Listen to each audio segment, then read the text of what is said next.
What a beautiful morning. Pearl, what are you doing? How is it going, boys and girls? Welcome back to Key West Waterman. My name is Aaron Young. This is Miss Pearl. What are you doing? Yeah. Catch up to speed. It is early December. It's been a really windy season. I've been complaining about it for the past 10 episodes. I'm sure you guys have heard, but today is one of those days you hope for. It is slick, calm, no wind. About 72 this morning. So we're going to run down to the boat, do some spear fishing, hopefully. My buddy Kevin and a friend of his is going to meet me down there, and we're going to head out. The game plan is we're going to start with some reef stuff. We really need some fish. It's been so windy and we've had a lot going on. I haven't been able to get out, but we need some fish. So we're going to start on the reef, hopefully put some grouper or snapper on the boat, and then I would love to do a wahoo drift or two. I'm really craving some sashimi. It's that time of the year where the wahoo start to show up. But enough chatter. Let's get down to the boat, and we're going to get out there and do some spear fishing. I'll see you there. Oh man, it is one of those days you dream of. So I've got Kevin here. You've met Kevin before, but you have not met this gentleman. I actually just met him. This is Dan. G'day guys. From Sydney, Australia. There you go. Living internationally now. And he actually has a YouTube channel as well, a little different, but he deals with boats. Want to give me a quick synopsis of what you do? Yeah, it's called Dan's Boat Life. I travel the world testing speedboats and luxury yachts. That doesn't sound so bad. Yeah, it's pretty good. Dan's Boat Life, so look him up. But he's going to ride along with us today, and it is just primo. We've got everything we need. Like I said, game plan, I think we're going to start on the reef, hopefully find some groupers or snapper to eat, and maybe switch it to blue water, kind of go with the flow. We'll see what happens. We'll see out. Oh, one thing. I'm sure you noticed. We got sport mode going today. So I'm getting a new top and a new enclosure, and they're kind of in the middle of it, obviously. I told him we needed the boat today. It's too nice. So maybe we'll go really, really fast, but it is going to be windy. Yeah, buddy. Look at the water. Let's go diving. Oh, I'm shooting it with this thing. Are you kidding me? Hopefully one does. Make my day.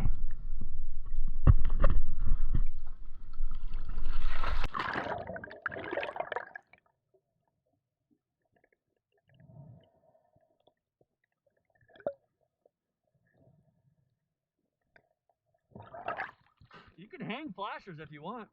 I mean, we're literally on the edge. It's not like impossible for one to swim by.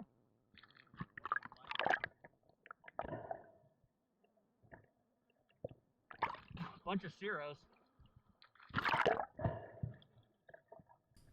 Welcome back underwater, everybody. Thanks so much for tuning in, taking the time to watch the videos. As always, on the diving videos, I'm going to do a little bit of narrative and talk about some of the scenarios. Got some cool footage this day. Actually had Kevin's buddy Dan on the boat, which got some third-person angles of the diving for me, which always mixes it up a little bit, so I like that. I like something different for you guys. So here's one of my first drops on the surface. A couple flutter kicks and a roll. Get some momentum going. Get that downward motion going and tuck that spear gun in, and I'm on my way. Switch to my head cam. First drop of the day. See, it's kind of busy. A lot going on. A lot of little yellowtails or some mangroves. A couple of smaller grouper. It's a nice red there, but you know I love my mangrove snapper. You get a little puppy fever here. When there's a few of them, it's hard. You just got to try and pick one and focus on it. So that's what I did. Tracking, wait till it turns, and take my shot. The bottom here is about 65-ish. We're on the face of a roll, so depending exactly where you drop. That was a big Goliath grouper, by the way. Cannot harvest them. But depending where you drop, it'll be a little deeper. It'll fluctuate a little bit. But the majority of these spots we dove this day were between 60 and about 75, I think was the deepest we hit. Brain and bleed as always.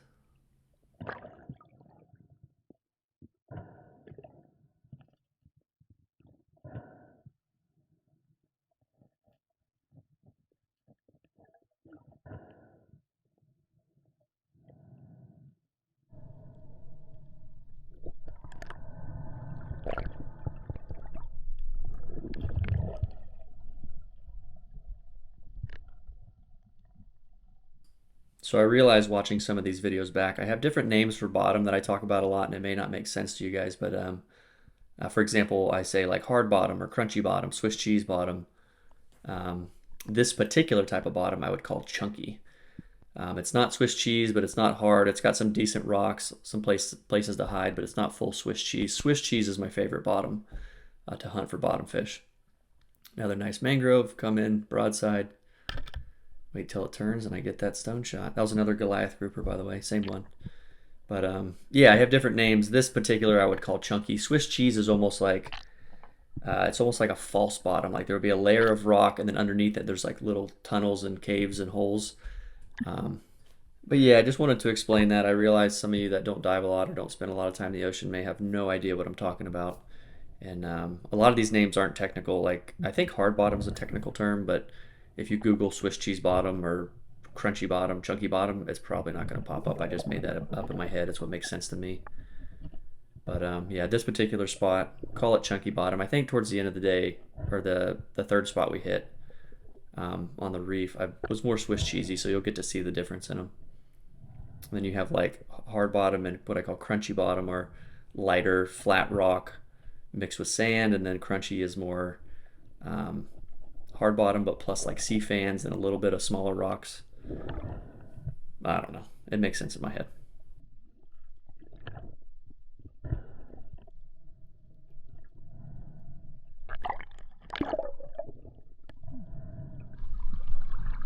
I didn't see any blacks, but decent amount of life. I'd be surprised if See that one right down there? Is that a I think it's a red. I saw one decent red, some small blacks, a Goliath, but there's a lot of life, so I'd be surprised if some didn't show up.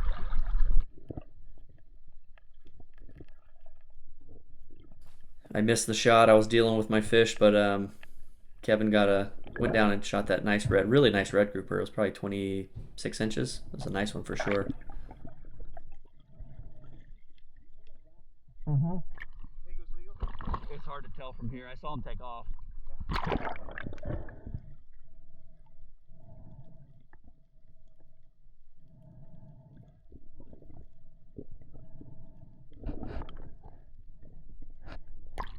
Did you see that Cero mackerel? That Cero mackerel is like 10 pounds. It's one of the biggest ones I've seen in a while. I just missed the action. Yeah.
We're gonna move. What fish was that? Mangrove snapper. Right. Mangrove snapper or gray snapper. Are they good eating? One of the best snappers we have. Yeah, right. Oh, it's hard to leave. One of those mangroves. Yeah, you guys were productive. Yeah. Not bad for my first time, huh? I know, yeah. And there's our next spot.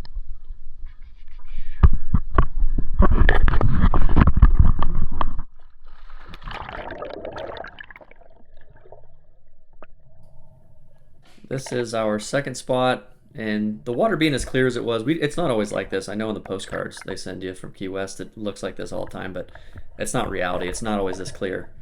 We rarely get water this clear, actually. The sand here is probably like 65 or 70, and I can see it very clearly. But I spend so much time out here, I know these spots really well. So there's this one particular rock that I almost never get to dive that I wanted to check since the water was this clear this day. So if the rock out by itself is deeper, it's like 74, I think. So if you don't want to do a drop on it, just spot me. But if you want to do a drop, you're more than welcome. I'll just let you know it's deeper. So if you pay close attention here, you see that edge where it goes from dark to light. That's the actual edge of the reef. The reef runs out. Well, it turns to sand. All this light is sand, and you see off in the distance, it'll slowly come a little clearer.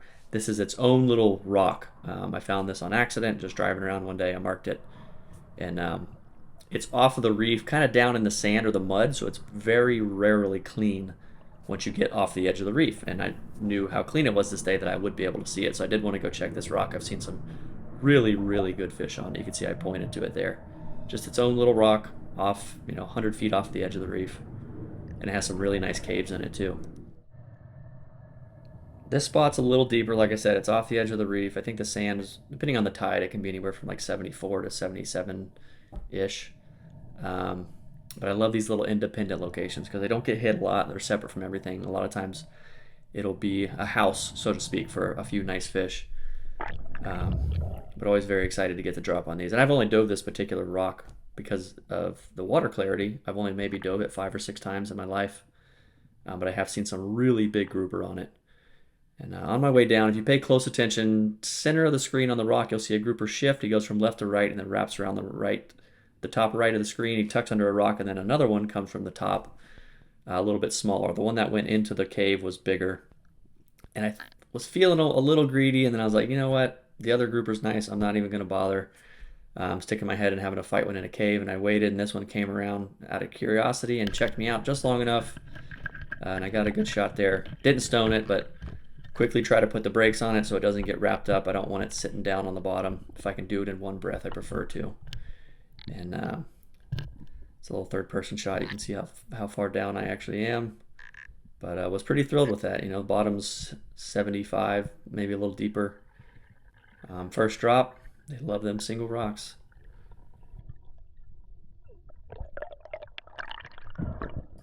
A very nice black grouper.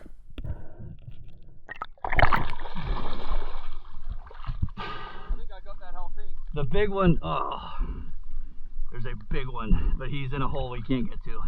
I know exactly where he went. That felt deep. When I dropped, the big one was sitting on the back side. He saw me. I've spent time on this one. There's a cave that goes in there. It is so tight. You have to literally lay in the sand like upside down to stick your gun in. It's not even. If you're feeling wild, but huh?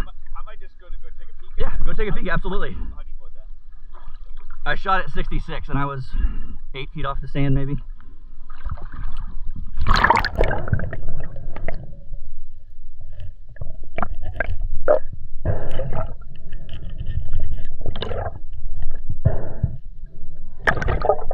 Just a heads up, the big one went on this side, the right side, because he may come out because of all that noise.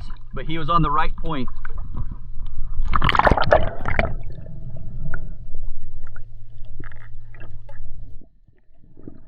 So Kevin wanted to do a drop and check it out. Like I said, sometimes all that commotion, the other one will come out of the hole, but I've actually had to wrestle a grouper on this particular rock in the cave, and I saw what cave it went into, and it is very tight. It's a very weird angle. You really got to be feeling it to want to go down there in 75 and fight something in a cave. But the other one shacked up, and we never got another look at it. That's a cool rock. Isn't it neat? I've had days where I've dropped there and there's 6 of them sitting on it. I don't dive it very often because it's normally not clear. It's like off the roll where it'll get muddy.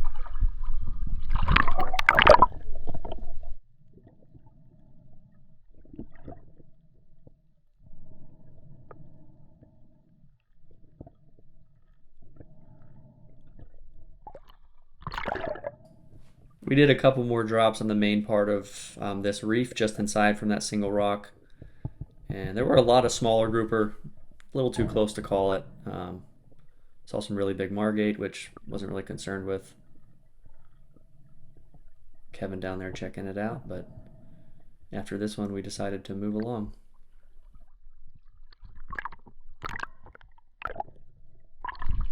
Nothing. There's a bunch of, looks like 23 and a half. That sounds about right.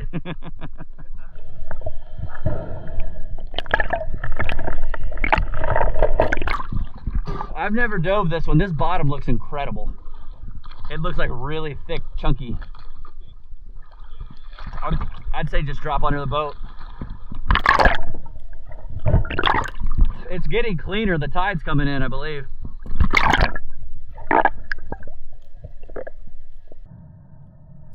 So if I can help it, every trip I try to hit at least one new spot. I hate to hit stuff over and over, and I just like exploring. I don't see much fun in just hitting the same stuff over and over and repeating it and just hammering it. But this was a new spot. I actually marked this a while ago and just never stopped to dive it. And you can see coming down here, really nice rock. There was a little jack there. I couldn't tell what it was, but it ended up being a small amberjack. And I zoom in, real nice black grouper on its way out on the deep side. But this is what I would start to call Swiss cheese. If you look at the tops of the rocks, they're almost all level. This side's a little less, but to the right, the deeper edge, it's a little more Swiss cheesy, excuse me. The top of the rocks are almost all the same level or height, and underneath them there's a lot of little tunnels and cracks and ledges and holes. I don't have a ton of spots like this, but when you do find them, they are normally loaded with fish. We saw a few blacks here. You'll see that one that took off, and then on a few other dives we see some, but really love finding this stuff. I was really excited about this one. I can't wait to go back and spend a little more time working down that, up and down that edge.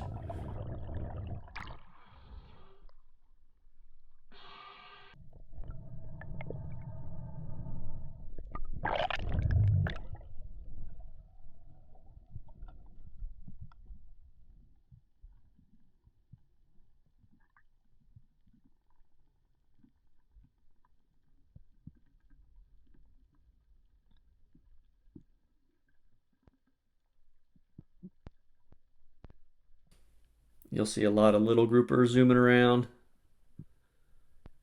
Well, if you pay close attention. I know I'm moving my head, it's kind of hard to see some of them. There's a lot of big mangroves on the reef this day. I know they don't really look that big in the video, but when I put my hands on them, I think the smaller ones were probably 17 inches maybe. Just some great fish. And I always try to get those fish to me as quickly as possible. You don't want them getting wrapped on the bottom. That's how you attract sharks. Fish down there struggling, so I always try to do it one and done if I can help it.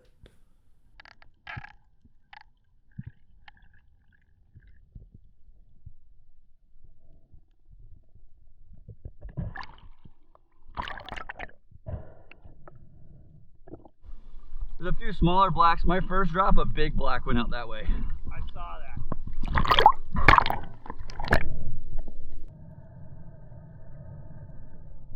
So I actually missed the shot. Kevin dropped, and I thought I had my camera on. He shot a really nice grouper, and my camera turned up that it was off, but I did record.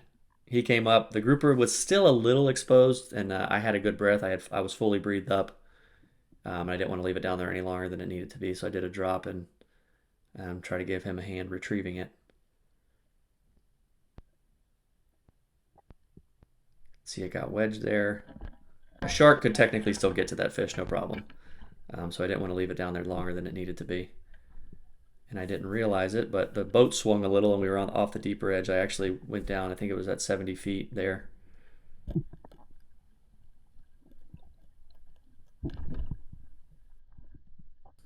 Another really nice grouper. I know it looks like that gun's pointed at my face. I promise it's not. It's the way that the camera sits up off of my mask. I would never point my loaded spear gun at my face, I promise you. Not intentionally anyways.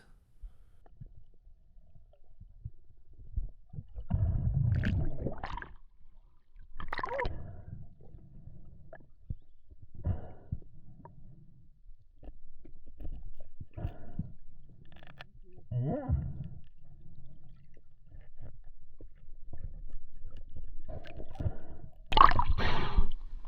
practice my lungs. That felt good. There's 70 right there. That's why it felt long coming up. Yeah, the boat must have swung. Okay, that threw me off. Then I just shoot back up. I'm staying. I don't think I'm Not bad for 2 spots. Got some really nice grovers. Look at the size of those mangroves. 2 nice blacks, nice red grouper. Plenty of good eats from the reef. right. Yeah. We're gonna switch it up, bust out the blue water gear and the bigger guns, and see if we can locate a wahoo. See if we get lucky.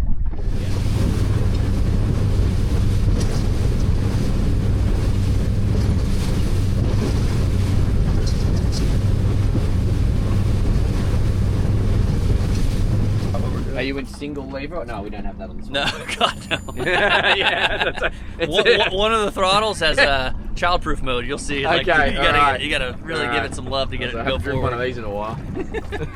We're gonna start to do some blue water drifts, changing the gear a bit. Big guns, big floats. We're gonna drift and patiently wait.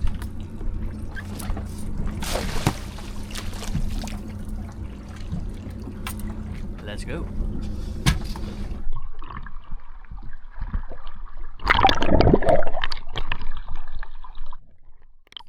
So we did 3 drifts over a span of about 3.5–4 hours. Did not see a single wahoo. I cannot believe it. It's middle of December and I have yet to shoot a wahoo. In my defense, I've been traveling a little bit and had a lot of stuff going on around here, so I've only been out for them twice, but normally we are well into them this time of year. But yeah, long story short, we floated for quite a while and didn't see a single one. Well, we're gonna call it. Drifted for about 4 hours. Didn't see a single wahoo. But sometimes that's how it goes. Got plenty of fish though, plenty of reef fish, some grouper and snapper in there. I'm very much looking forward to eating. We're gonna get back. I'll probably let these fish rest overnight. And I will see you mañana. We'll get these cleaned up, get something cooked up. See you then.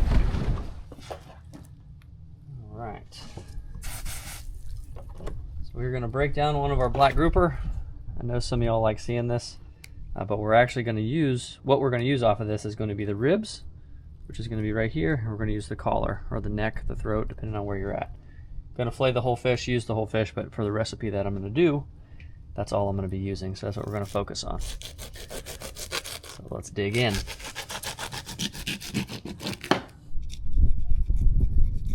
And of all the, I think all the reef fish, what you would consider a reef fish, grouper, snapper, jacks, black grouper's probably number 1 on the list for me. Such a nice meaty fish. They're very fatty.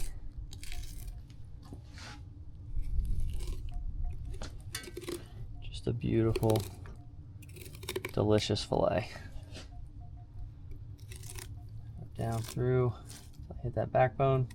You can hear that skipping. Cut across, go over it.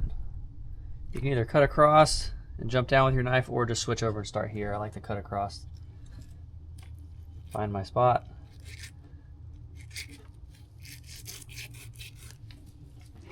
Like that, and then flip.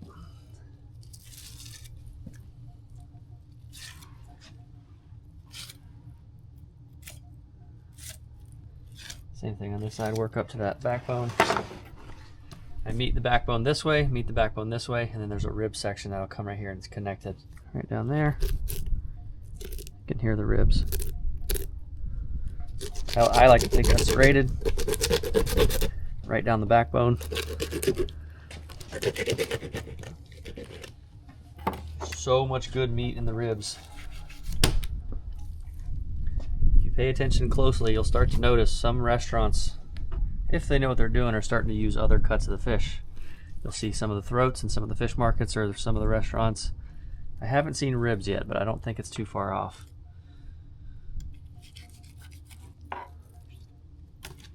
All right, beautiful, beautiful grouper fillet.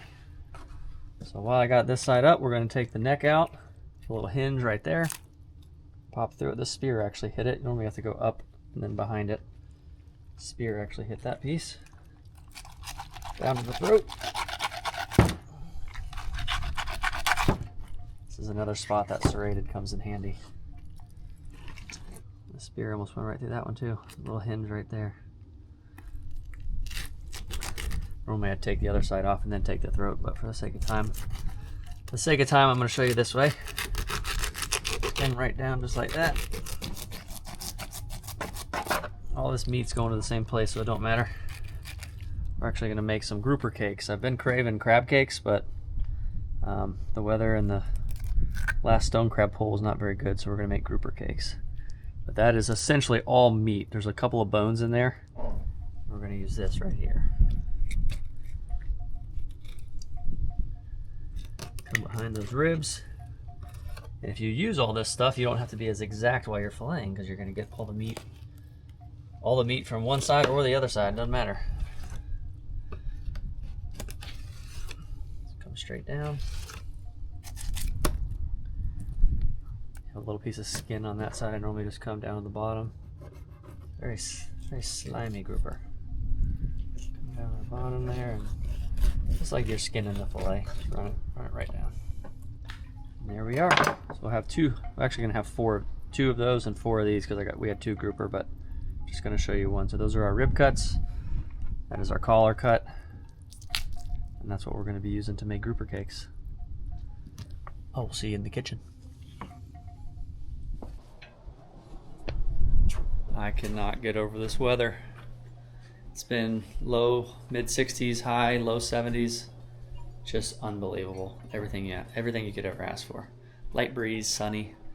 But anyways, we're gonna get started on some grouper cakes. Been craving crab cakes. Haven't had a lot of crab recently. Haven't had a chance to get out for them.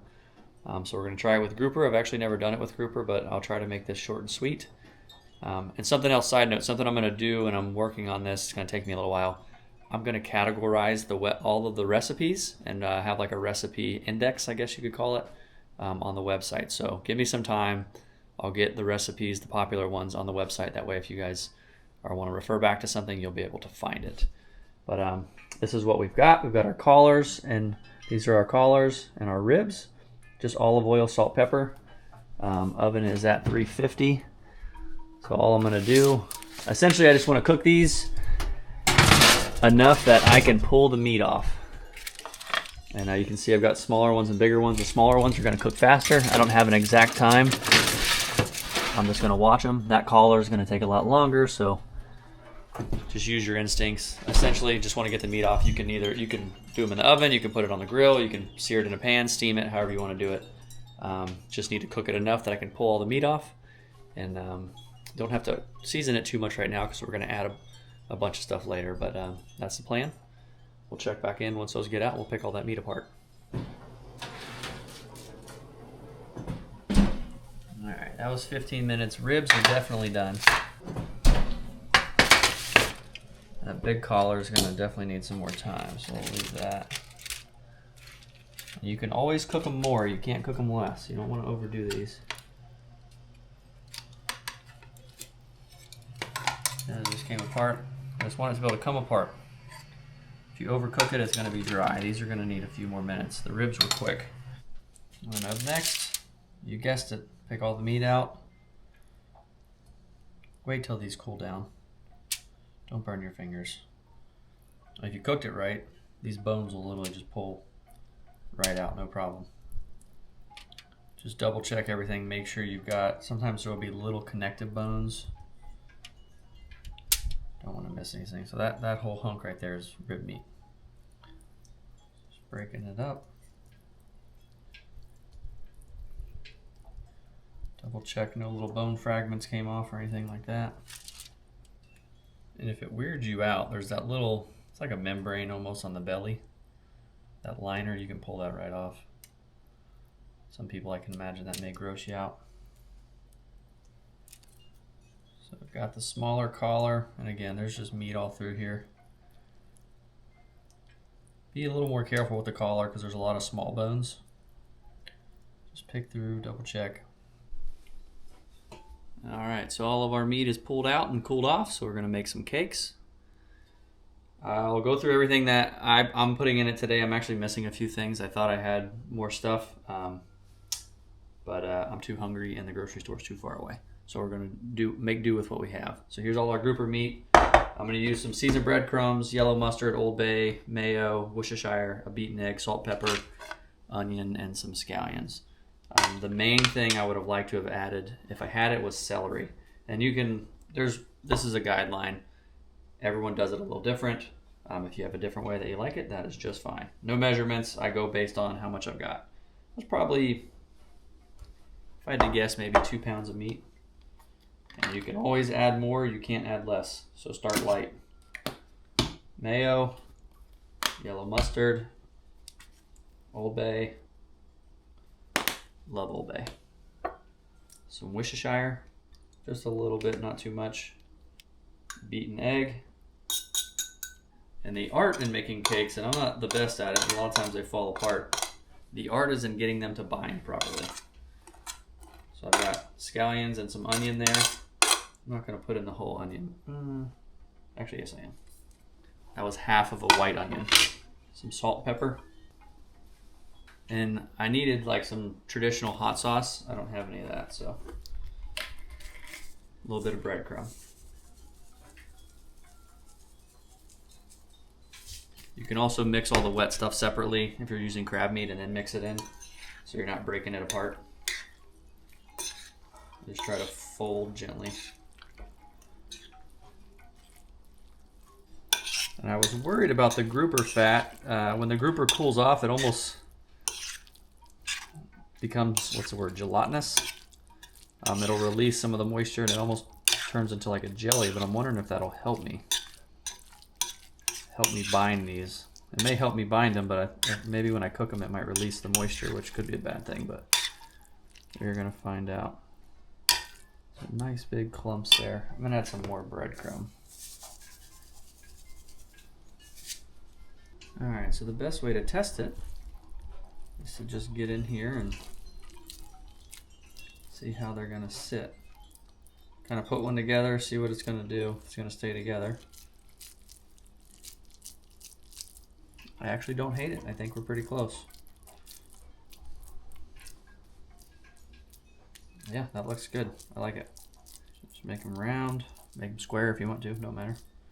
Just like that, I'm happy with it. So we'll make all these ahead of time, then we're gonna put them in the fridge. They have to go in the fridge to rest, and that's where they will bind up. And all this stuff will cool off and make them stick together just a bit better. And the last one, kind of got an odd amount of ingredients left. The last one, we'll just make a baby slider for Madeleine because she normally just wants 1.5. We're gonna put those in the fridge. At least 20 minutes. Longer if you got time. I can't see though, babe. Where are you? Seriously. Turn the camera around. No, what? No, absolutely not. No. Babe, no. You want to play a game? There's some cool glasses you got. They are cute. Madeleine got LASIK. So she's been playing like she can't see all week. I have needed to be having princess treatment. There you go. Alright, so these have chilled. Hopefully come together and nice and tight. I want to do this at a pretty low heat because you want to warm them up all the way through. Oh. Pretty firm. The grouper. I'm worried that the fat's going to come out as I cook. But anyways, you want to do this at a fairly low heat because you want to get them warm all the way through and brown them a little bit. Because it's all about the crunchies. How many do you want? One? What do you mean? Those One? things, they're huge. Seriously? Oh, okay. Well, I made this one. I made you a regular one. I figured I'll take the little guy. I said I'm gonna make a small one because Madeleine normally wants 1.5. Yeah. Perfect. I knew it. Well, I'm gonna have 2. Well, you're a growing boy, baby. I am. All right. So slow and low on this. You don't want to turn it up real high and burn them on each side because you're going to be cold in the middle. The meat is already cooked, so I don't want to overcook it anymore. But just a slow sizzle just like that. Just watch it. It's normally maybe 4 or 5 minutes on each side. It'll slowly bring it up to temp and give us a nice crunch on the edge.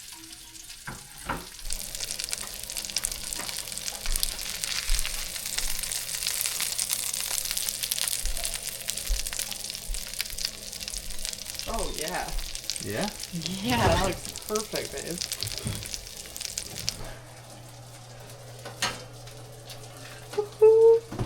A warm toasty bun. For anyone who didn't make that out, it was warm and toasty bun. Warm toasty bun. I lost them. They don't look very good. What do you mean? They look delicious. Actually, let me just see what I did. Hold on, what happened to mine? Yeah, that's what I'm talking about. It broke apart. I don't know. I'm sorry. But these look perfect. I'll give you one of the perfect No, ones. I don't need the perfect one. I just need my little guy.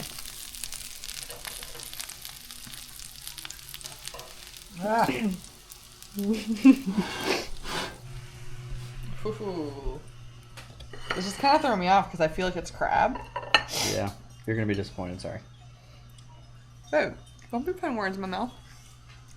Look at that Christmas tree, though. Who wrapped that thing? Those are outside Christmas lights because our Christmas tree that had the lights, they died somehow. So we put these on there. 32 feet of lights. I don't know how that's 32 feet. That's crazy, isn't it? Mm-hmm. All Okay. right, what who got? All right. Get a little onion. So this is kind of the combination we always do. We just really love these flavors. This is just mayo, lime juice, and yellow mustard. Yeah. And it is good on any of this type of stuff. Really? Yeah, anything. Oh, easy. I know, sorry, I went a little cray-cray. There you go. Crab cake Sammy. Get some grouper chips. cake. Great. My friend Grouper cake. Miles Kelly got us these chips for Christmas. They traveled all the way from the Bahamas with us. Thank you, Miles. Oh, it's gonna be hot. I don't know if you want to taste test yet. Am I doing taste Are testing? you feeling? Oh, you grabbed it like you were gonna. All right. Let it rip. It's gonna be warm. Is it good? Perfect. Is it hot? Warm. How is it? Can you tell it's grouper? Well, I think my favorite part about the sandwich is I got the 2 top buns. Oh, that is cool. So you don't know which way is up. I like that. And I did not realize that. this is delicious. That was a funny. Approved? Approved. Can you see I why feel everyone like- loves it? Yeah, absolutely. I feel like, That was a joke, babe. hold on. Can you see why everyone loves it? I'm rolling my eyes. All right, well, I feel like this is perfect. It has a little bit of crunch, but the juiciness of the grouper. I've never done it with grouper. Done mango snapper or some other, I think yellow jack. I've never done it with grouper. I was worried about the fat content. It If makes would it. make them come apart. No, it makes it like just because grouper has so much fat, I think it makes it like juicier and moist. Is it fishy though? Mm-mm. Okay, cool. No, and then you got the little crunch on the edges. Yeah, it's all about the crunchies. Here, I'll switch you back, baby. Oh, you're good. No, I want 2 buns. So that's my bun now. Babe, I can't do this to 2 you. bottom buns. No, that's fine. I would rather have 2 bottom buns than a bun with 2 bite marks out of it. All right, suit yourself. All right. Well, that is all we got for this one. Thanks for coming along. We're getting back into the swing of winter videos. I'm actually going to probably go camping this week. We got some really nice weather coming in, so we'll do some camping stuff. And I keep saying it, the videos are going to change. They change seasonally. But if you have any questions, first hour of the videos we get on there and do comments. Do you have anything you want to share? I don't. Oh, you're good? No. All good. No. We will see you on the next one. Later.